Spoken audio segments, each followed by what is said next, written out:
শৈলকুপায় কি পরিমাণ উন্নয়ন হয়েছে। আমাদের আজকের প্রধান অতিথি, আমাদের আজকের এই অনুষ্ঠানে আমরা আনতে চেয়েছিলাম, উনি অ্যাটর্নি জেনারেল থাকা অবস্থায় আমাদের প্রতিষ্ঠাবার্ষিকী 25শে ডিসেম্বর পরে 26শে ডিসেম্বর, কিন্তু আমাদের সেই সৌভাগ্য হয়নি। আমরা আশা করি আগামী বছর আমরা মন্ত্রী হিসেবে এই মঞ্চে তাকে আমরা শুভেচ্ছা জানাবো। বিএসডি ক্লাব অ্যান্ড পাঠাগার 25শে ডিসেম্বর প্রতিষ্ঠাবার্ষিকী আমরা প্রতি বছর একটি ছোট্ট করে অনুষ্ঠান করে থাকি। এই বছর আমরা বড় করে আয়োজন করেছিলাম যে আমাদের অ্যাটর্নি জেনারেল মহোদয় আমাদের মাঝে আসবেন, কিন্তু উনি আসেননি। আমরা আমাদের শৈলকুপার উন্নয়নের যার চাবিকাঠি আমরা যার হাতে তুলে দিতে চাচ্ছি, আগামীর শৈলকুপার উন্নয়ন, আজকের উন্নয়নকে অব্যাহত ধরে রাখার জন্য আগামীর বাংলাদেশের সম্ভাবনাময় যে আমরা একজন ক্যাবিনেট মন্ত্রী হিসেবে থেকে দেখতে চাই, আমাদের অ্যাডভোকেট আসাদুজ্জামান ভাই আমাদের মাঝে পর্যায়ে বক্তব্য রাখতে আসছেন।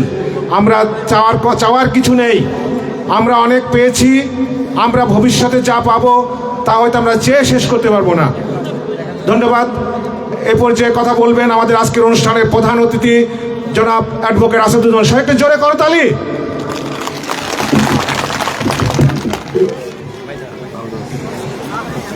বিসমিল্লাহির রহমানির রহিম।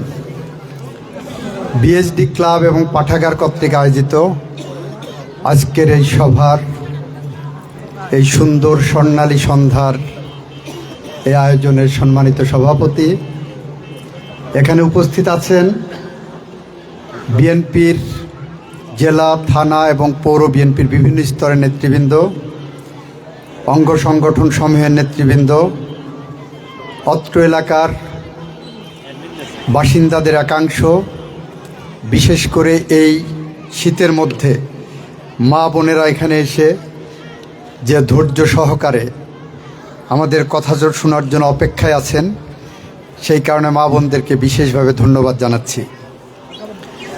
প্রিয় উপস্থিতি, আপনাদের এখানে জাহিদ বক্তৃতা দেওয়ার সময় মূলত দুইটি দাবি করেছে। একটি দাবি, জাহিদ না জাহাঙ্গীর, একটি দাবি হলো পাঠাগারটাকে ভবনে রূপান্তরিত করবেন, একটা ভবন 2 শতক জমির উপরে দেখে এসেছি।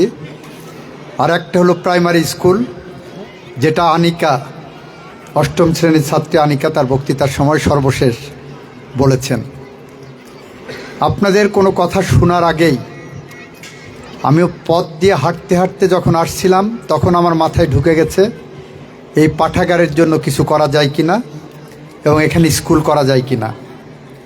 যে কারণে ওদের বক্তৃতা শুরু হওয়ার আগে আমি 1 খণ্ড কাগজ নিয়ে 1 নম্বরে ভবন, 2 নম্বরে স্কুলের কথা লিখেছি। ইতিমধ্যেই আমাদের পাশে আমাদের সহযোদ্ধা সহকর্মী উসমান আলী সাহেবের সাথে কথা বলে আমি বলেছি আগামী 1 সপ্তাহের মধ্যে এখানে ছাদ করতে যে পরিমাণ খোয়া দরকার হয় এখানে সরবরাহ করার জন্য আমি ওনাকে বলেছি এবং উনি রাজি হচ্ছেন। ঠিক আছে, উসমান আলী সাহেব পুরা খোয়াটা 1 সপ্তাহের মধ্যে আপনাদের এখানে পৌঁছে দেবেন বলে আমি আশা করছি। বাকিটা আপনাদের সাথে আমি কথা বলে নেব। বালিয়াডাঙ্গা মতনেজা প্রাইমারি স্কুল নাই, এই নাই এবং না হওয়াটার পিছনে মূল ব্যর্থতা কার? আপনাদের পৌরসভার বিএনপি সেক্রেটারি ঠান্ডুর। গত 1 বছরের মধ্যে ঠান্ডু যদি আমাকে এই বিষয়টা দৃষ্টিতে আনতো, আমি বিশ্বাস রাখি আইনি কোনো জটিলতা না থাকলে এটা আমি 1 বছরের মধ্যে এটা করে ফেলতে পারতাম। ইনশাআল্লাহ হবে। এখন কথা হলো সময়ের 1 ফোঁড় আর অসময়ের 10 ফোঁড়। আমি তারপরেও চেষ্টা করব, তবে নির্বাচনের আগে হয়তো এটা কিছু করা যাবে না। নির্বাচন পরবর্তী সময়ে শৈলকুপার উন্নয়ন ভাবনা, উন্নয়ন পরিকল্পনার মধ্যে আপনাদের এটা প্রথম দিকে থাকবে, তবে শর্ত হলো ঠান্ডুকে এটার পিছনে লেগে থাকতে হবে, তাহলে এটাও আমি দেখতে পাবো। এখানে আপনাদের এই গ্রামের আরেকজন সন্তান আবু জাহিদ বলেছেন শৈলকুপাতে 5,000 কর্মসংস্থানের ব্যবস্থা করতে হবে, এখানে টেকনিক্যাল ইনস্টিটিউট করতে হবে, এখানে নার্সিং ইনস্টিটিউট করতে হবে, প্যাথোলজিক্যাল ইনস্টিটিউট করতে হবে এবং ইন্ডাস্ট্রি করতে হবে। প্রথম কথা, টেকনিক্যাল ইনস্টিটিউট করার জন্য শৈলকুপাতে অলরেডি জায়গা সিলেকশন করে অর্ডার হয়ে গেছে বলে আমাকে জানানো হয়েছে প্রশাসন থেকে, গত 17 মাসের মধ্যের ঘটনায়। শুধু আপনার একটা দাবি অলরেডি পূরণ করে ফেলেছি, অন্য দাবিগুলো নিশ্চয় পূরণ হবে এবং আমি সেই লক্ষ্যে কাজ করব। আপনি বলছেন 5,000 কর্মসংস্থানের কথা, আমি ভাবি আরও বেশি কেন নয়। শৈলকুপার প্রতিটি ঘরে ঘরে যাতে করে কর্মসংস্থানের ব্যবস্থা করা যায়, চাকরির ব্যবস্থা করা যায়, নিরন্ন ক্ষুধার্ত মানুষের মুখে যাতে প্রতিদিন কমপক্ষে দুবেলা দুমুঠো ডাল ভাত জোটে, সেই লক্ষ্যে যা কিছু কাজ আছে তা করার সচেষ্ট থাকব। আমি আপনাদের পাশে ছিলাম, পাশে আছি এবং পাশে থাকব সর্বান্তকরণে। আমাদের মাঝে এই শৈলকুপাতে অনেক গ্রামে অনেক সূর্য সন্তানের জন্ম হয়েছে।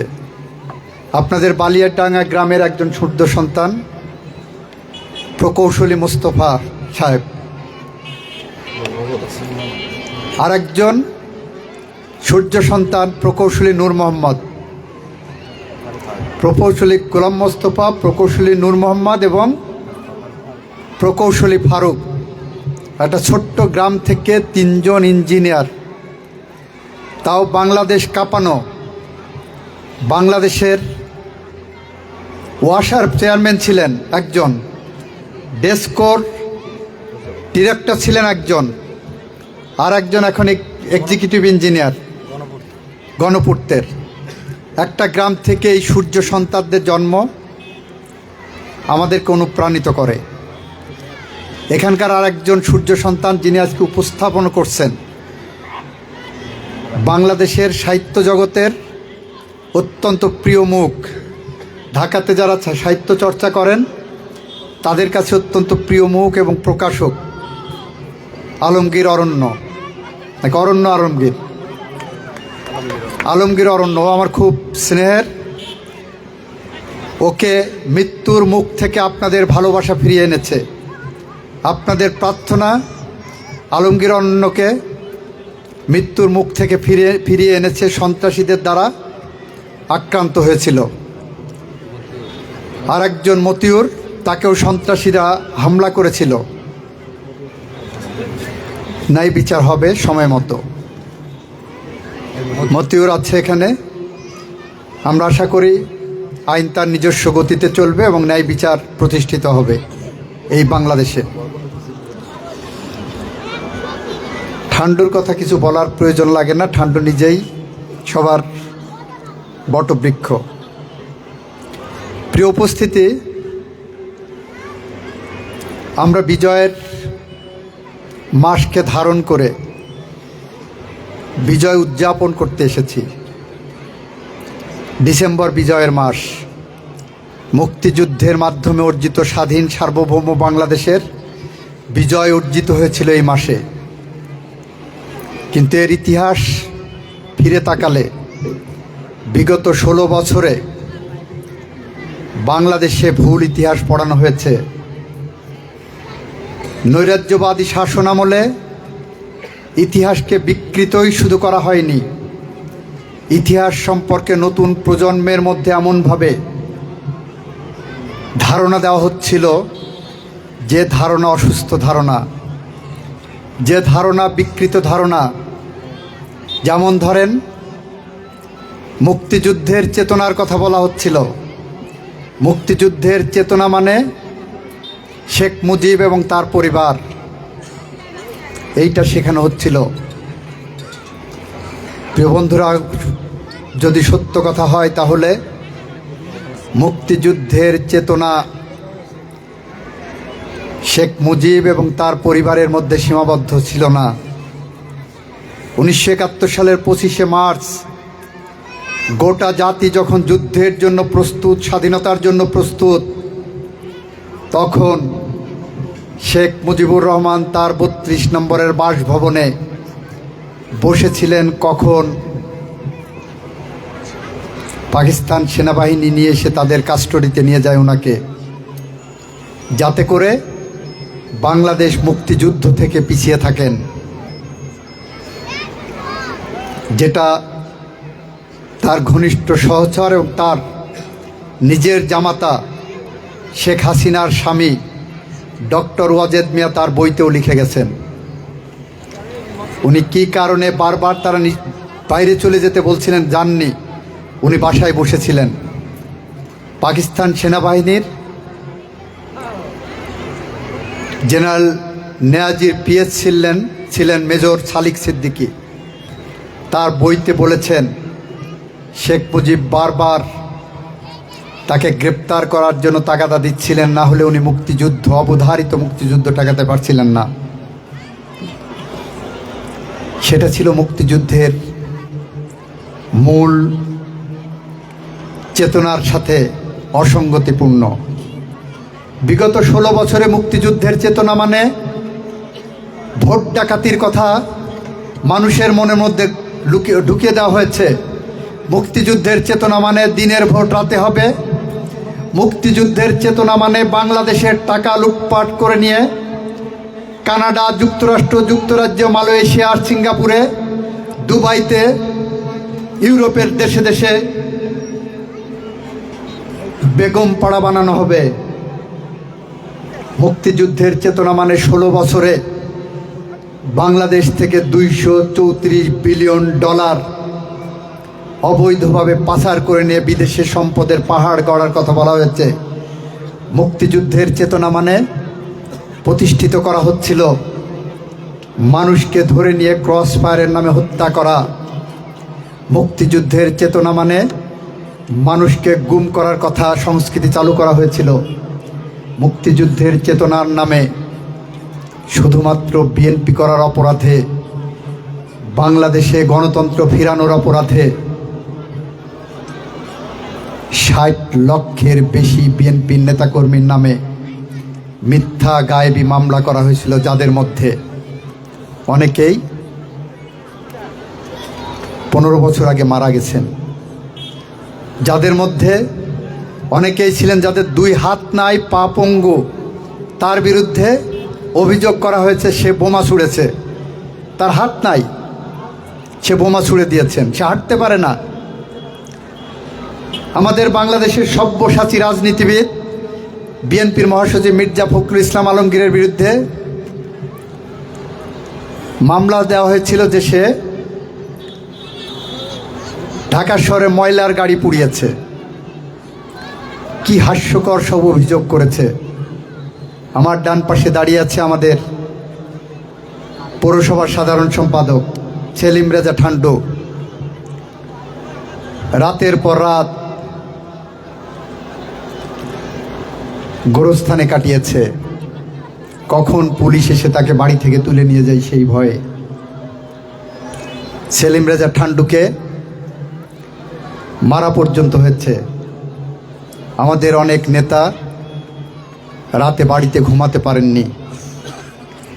এগুলো মুক্তিযুদ্ধের চেতনা মানুষের মনের মধ্যে এইভাবে ঢুকিয়ে দেওয়া হচ্ছিল যে মুক্তিযুদ্ধের চেতনা কারো ব্যবসার সম্পদ, সুতরাং তা দিয়ে লুট করা যায়, খুন করা যায়, ধর্ষণ করা যায়। মুক্তিযুদ্ধের চেতনার নামে, স্বাধীনতার চেতনার নামে যা ইচ্ছা তাই করা যায়। আপনারা ইতিহাস যারা পড়েন তারা খোঁজ নেন, শেখ মুজিবের পরিবারে কোনো মুক্তিযোদ্ধা নাই। বাংলাদেশের যতজন বীর উত্তম মুক্তিযুদ্ধের সেক্টর কমান্ডার কেউ আওয়ামী লীগ করতে পারেননি। সেই বিজয়ের মাসে আপনাদের বিজয়ের গল্প বলি। 1971 সালের 25শে মার্চ যখন তৎকালীন রাজনৈতিক নেতৃত্ব ব্যর্থ হয়েছিল, তখন বাংলাদেশের মানুষ দিশেহারা ছিল। ঢাকা বিশ্ববিদ্যালয়ের ইকবাল হলে, জগন্নাথ হলের নির্বিচারে পাকিস্তান সেনাবাহিনী যখন হত্যাযজ্ঞ শুরু করছে, তখন বাংলাদেশের মানুষ দিকভ্রান্ত ছিল। আর সেই মানুষের সেই চেতনাকে ধারণ করে, মানুষের সেই নির্যাতিত মুখ দেখে, মানুষের সেই আর্তনাদ শুনে চট্টগ্রাম কালুরঘাট বেতার কেন্দ্র থেকে আমার আপনার প্রিয় নেতা, বাংলার রাখাল রাজা, তৎকালীন বাংলাদেশ সেনাবাহিনীর, পাকিস্তান সেনাবাহিনীর major Ziaur Rahman we revolt বলে বিদ্রোহ ঘোষণা করেছিলেন এবং বাংলাদেশের স্বাধীনতার ঘোষণা দিয়েছিলেন। সেই ঘোষণার মধ্য দিয়েই আমার বাংলাদেশের টেকনাফ থেকে তেঁতুলিয়া, রূপসা থেকে পাথুরিয়া পর্যন্ত জনপদের মানুষ আলোর দিশা দেখে, মুক্তিযুদ্ধে ঝাঁপিয়ে পড়ে। বাংলাদেশ স্বাধীন করার জন্য তারা মুক্তিযুদ্ধের পথ বেছে নেয়। এটাই মুক্তিযুদ্ধের প্রকৃত ইতিহাস। শেখ মুজিবুর রহমান 1972 সালে পাকিস্তান থেকে বাংলাদেশে আসলেন 10ই জানুয়ারি। গোটা মুক্তিযুদ্ধকালীন সময়ে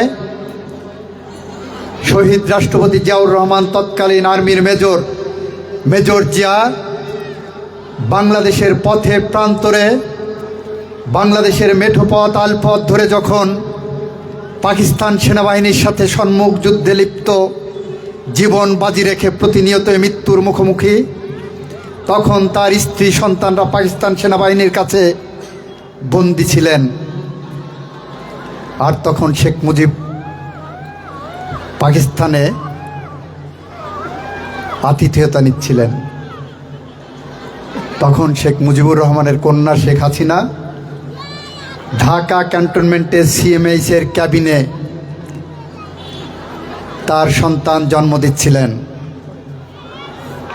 তাদের পরিবারের কেউ সরাসরি মুক্তিযুদ্ধ করেছে বলে এরকম কোনো ইতিহাস আমরা পাই না বন্ধুরা আমার। 72 সালের 10ই জানুয়ারি শেখ মুজিবুর রহমান বাংলাদেশে ফিরে বাংলাদেশের হত্যার রাজনীতি, গুমের রাজনীতি, খুনের রাজনীতি চালু হলো। 1972 সালের 3রা অক্টোবর ঢাকার কেরানীগঞ্জে জাসদ নেতা সিদ্দিক মাস্টার যখন আসরের নামাজের জন্য ওযু করছিলেন, তখন তাকে অজুরত অবস্থায় রক্ষী বাহিনী তুলে নিয়ে আসে, গুম করে দেওয়া হয় সিদ্দিক মাস্টারকে। আজ পর্যন্ত সিদ্দিক মাস্টারের লাশ পাওয়া যায়নি। 72 থেকে 75 পর্যন্ত বাংলাদেশের গণতন্ত্র হত্যা করা হয়েছে, একদলীয় শাসন ব্যবস্থা কায়েম করা হয়েছে, সংবাদপত্রের স্বাধীনতা হরণ করা হয়েছে, সিরাজ শিকদারকে ক্রস ফায়ারের নামে হত্যা করা হয়েছে, জাসদের 30,000 তরতাজা যুবককে সারা বাংলাদেশের আনাচে কানাচে হত্যা করা হয়েছে। এটা ছিল তাদের রাজনীতি। এরপরে 1975 সালের 15ই আগস্ট শেখ মুজিবুর রহমান আওয়ামী লীগের অভ্যন্তরীণ দ্বন্দ্বে খন্দকার মুস্তাক আহমেদের ষড়যন্ত্রে নিহত হন। সেটা ছিল আওয়ামী লীগের অভ্যন্তরীণ দ্বন্দ্বের ফসল। সেই শেখ মুজিবুর রহমান নিহত হওয়ার পর বাংলাদেশ আবার যখন সংকটে পড়ে, সেই সংকটে আবারও সিপাহী জনতার সংহতিতে আমাদের রাখাল রাজা শহীদ রাষ্ট্রপতি জিয়াউর রহমান পুনর্বার বাংলাদেশের স্বাধীনতা, সার্বভৌমত্ব রক্ষা করতে এগিয়ে আসেন। সেই জিয়াউর রহমান বাংলাদেশে গণতন্ত্র ফিরিয়ে দিয়েছিলেন, বহুদলীয় গণতন্ত্র এনেছিলেন, সংবাদপত্রের স্বাধীনতা ফিরিয়ে দিয়েছিলেন, বিচার বিভাগের স্বাধীনতা ফিরিয়ে দিয়েছিলেন, আইনের শাসন ফিরিয়ে দিয়েছিলেন, গণতান্ত্রিক বাংলাদেশ ফিরিয়ে দিয়েছিলেন, ধর্মের প্রতি আস্থা এবং বিশ্বাস ফিরিয়ে দিয়েছিলেন, বাংলাদেশকে একটি ন্যায্য এবং সমতাভিত্তিক সমাজ ব্যবস্থার প্রতিশ্রুতি দিয়ে যখন দেশকে তলাবিহীন ঝুড়ি থেকে একটি উন্নয়ন সমৃদ্ধ বাংলাদেশের দিকে এগিয়ে নিয়ে যাচ্ছিলেন, তখন তাকে বিদেশি ষড়যন্ত্রে পুনরায় হত্যা করা হয়। তাকে হত্যা করা যখন হয়, তখন বেগম খালেদা জিয়া ছিলেন গৃহিণী, চাকরি বাকরি ছিল না।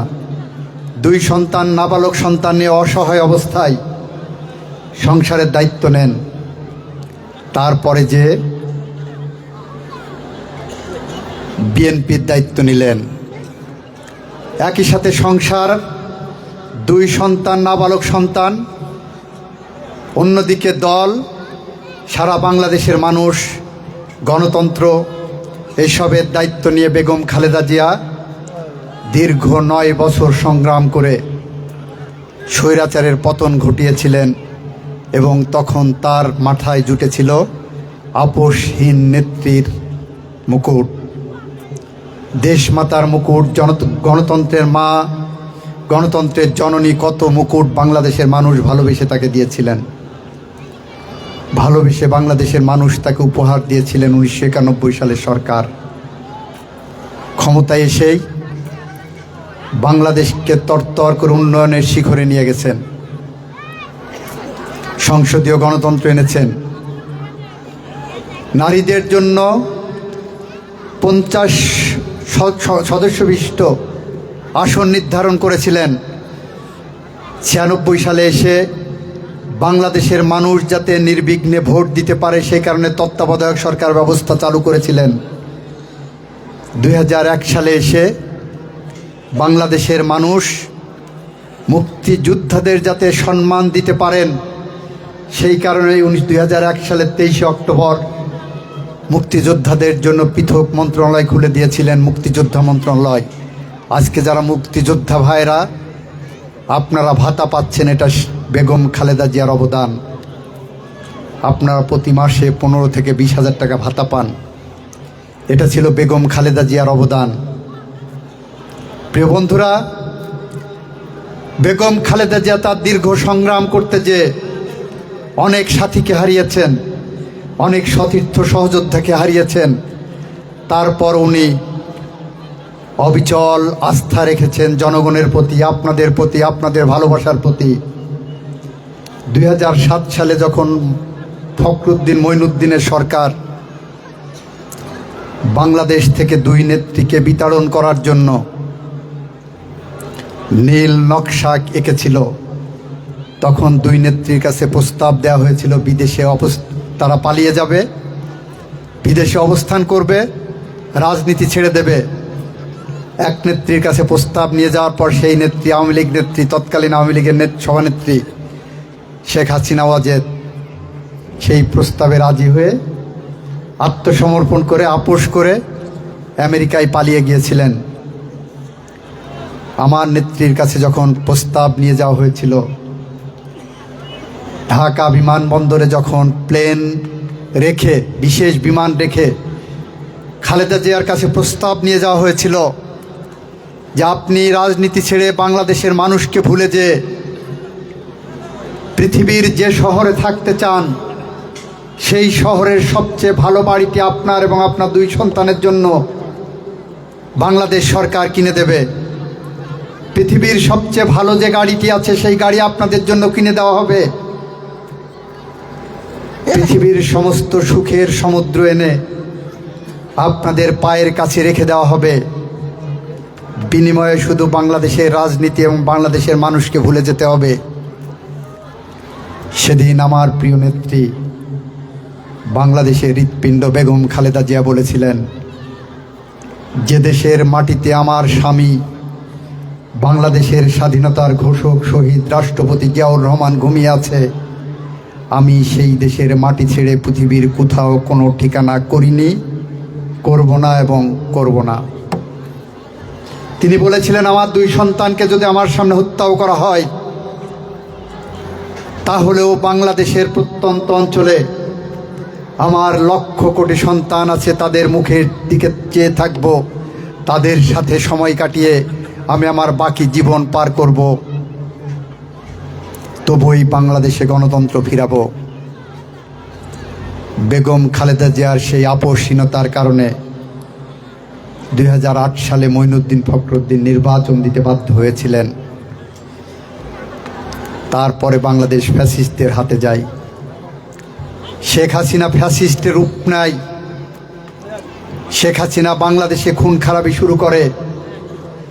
এই দীর্ঘ সময়ে 4500-এর মতো সহযোদ্ধাকে ক্রস ফায়ারে হত্যা করা হয়।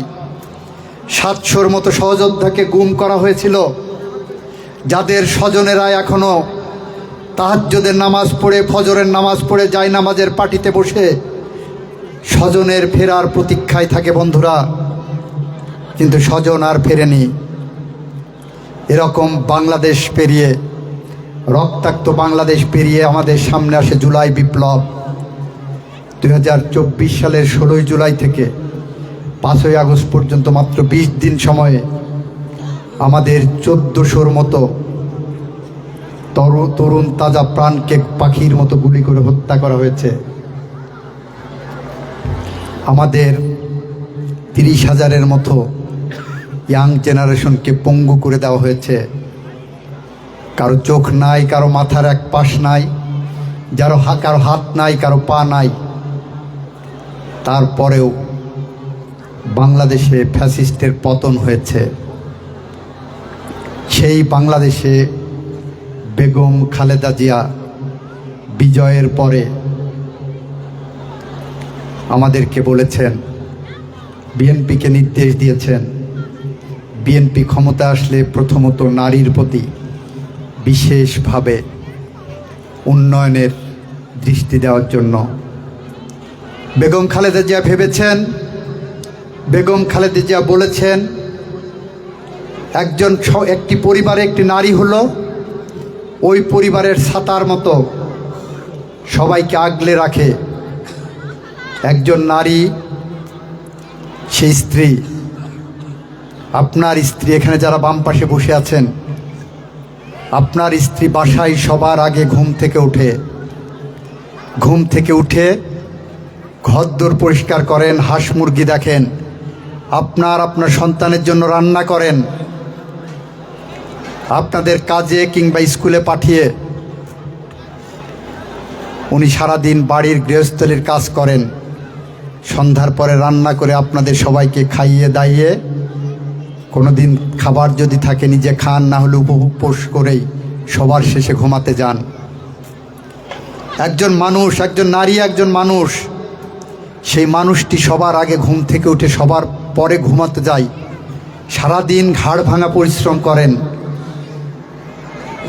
তারপরেও যদি আপনাকে জিজ্ঞাসা করা হয় আপনার স্ত্রী কি করেন, আপনি খুব সহজ সরল মনে বলেন, কেন আমার স্ত্রী তো কোনো কাজ করে না, উনি বাড়ি থাকেন, উনি গৃহিণী, বাড়ি থাকেন, গৃহিণী, কোনো কাজ করে না, কিছু করে না। বেগম খালেদা জিয়া বলেছেন এটা একটা অন্যায়। যে মানুষটি সবার আগে ঘুম থেকে উঠবেন আর সবার পরে ঘুমোতে যাবেন, সবার দেখভাল করে, সবার কাজ করে, তাকে যদি বলা হয় কিছু করেন না, উনি গৃহিণী, এটা নারীর প্রতি বৈষম্য। এই কারণে আমাদের নির্দেশ দিয়ে গেছেন, এবার যদি বিএনপি ক্ষমতায় আসে তাহলে বাংলাদেশের টেকনাফ থেকে তেঁতুলিয়া, রূপসা থেকে পাথুরিয়া পর্যন্ত প্রতিটি গ্রামে, শহরে, মহল্লায় যতজন গৃহকর্ত্রী আছেন, যতজন গৃহিণী আছেন, প্রত্যেকের জন্য এরকম একটি, এই কালারের একটি ফ্যামিলি কার্ড ইস্যু করতে হবে।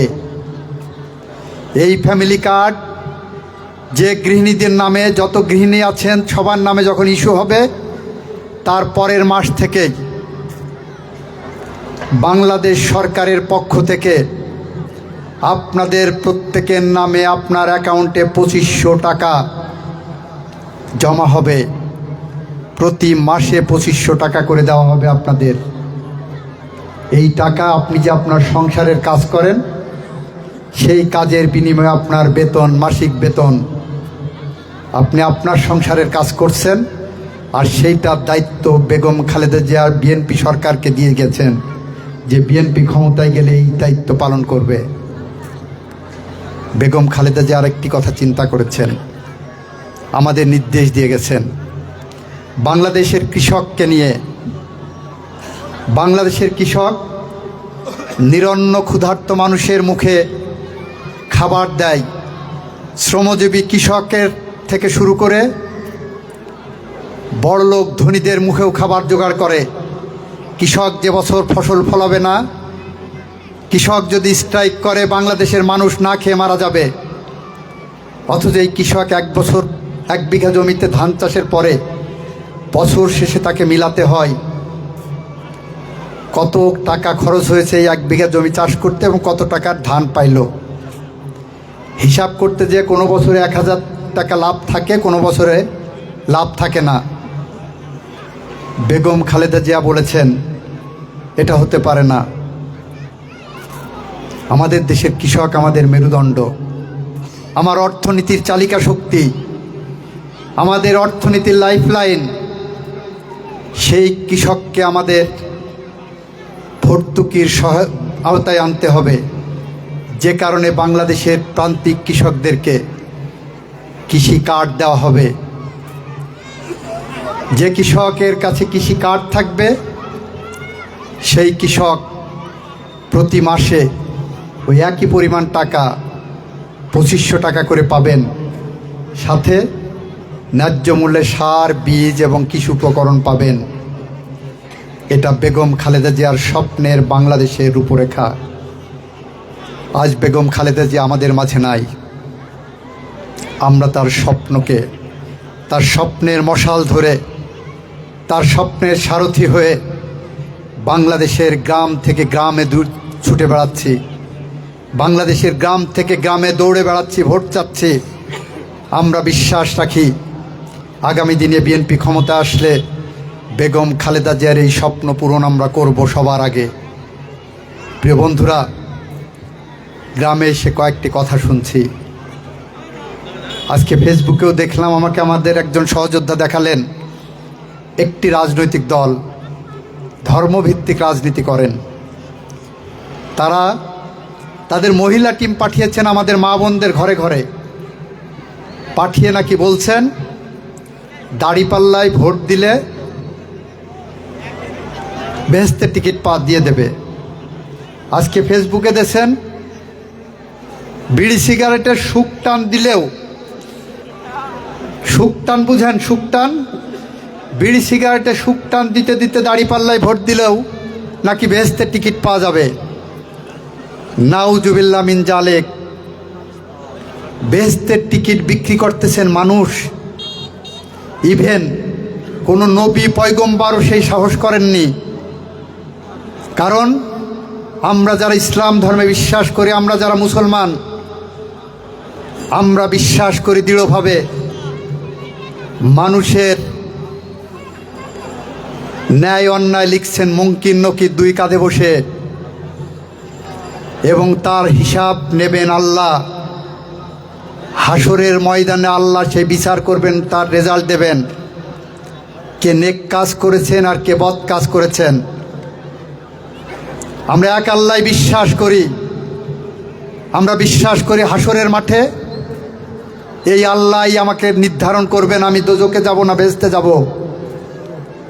সেখানে এসে মা বোনদের কাছে যে মিথ্যা প্রতারণামূলকভাবে বলা হচ্ছে বেহেশতে যাওয়া যাবে অমুক জায়গা ভোট দিলে, এটা শুধু আল্লাহর সাথে শিরক করাই নয়, এটা শুধু আপনার সাথে প্রতারণা করাই নয়, এটা এক ধরনের ভণ্ডামি, এটা এক ধরনের মিথ্যাচার, এক ধরনের প্রতারণা।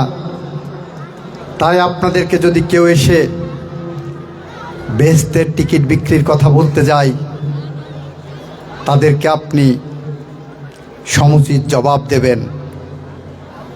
আপনারা বলবেন এক আল্লাহ ছাড়া কেউ কাউকে বেহেশতের টিকিট দিতে পারেন না। প্রিয় বন্ধুরা, অনেক রাত হয়ে গেছে, দীর্ঘক্ষণ বক্তৃতা দিলাম। আপনাদের ধৈর্যচ্যুতি ঘটানোর জন্য আমি ক্ষমা প্রার্থনা করছি। আগামী 22 তারিখের পরে আমরা শৈলকুপার প্রত্যেকটা অঞ্চলে, এখানে 3,25,000 ভোটার আছে, 117টি ভোট কেন্দ্র আছে। আমি এবং আমার টিম সমস্ত ভোট কেন্দ্রে যাব, আমাদের ভোটের গল্প শুনবো, শোনাবো, আমাদের উন্নয়নের গল্প শুনবো এবং শোনাবো। এই শৈলকুপাকে মডেল শৈলকুপা হিসেবে গড়ে তুলব, দুর্নীতিমুক্ত শৈলকুপা হিসাবে গড়ে তুলব, শিক্ষার পাদপীঠ হিসাবে শৈলকুপা হিসাবে গড়ে তুলব, মাদক মুক্ত শৈলকুপা হিসেবে গড়ে তুলব, সন্ত্রাস মুক্ত শৈলকুপা হিসেবে গড়ে তুলব, একটি শিক্ষিত শৈলকুপা হিসেবে গড়ে তুলব। ইফটিজিং এখানে রাখবো না, যৌতুকের জন্য কোনো মেয়ে যাতে বলিদান না হয় সেই ব্যবস্থা করব। প্রত্যেক মেয়ের শিক্ষিত করে স্বাবলম্বী করে তোলার স্কিম আমরা গ্রহণ করব। এই কথা বলে, এই প্রত্যয় ব্যক্ত করে আপনাদের কাছে বিদায় নিচ্ছি। খোদা হাফেজ, বাংলাদেশ জিন্দাবাদ। সবাইকে ধন্যবাদ, সবাই ভালো থাকবেন। আসসালামু আলাইকুম।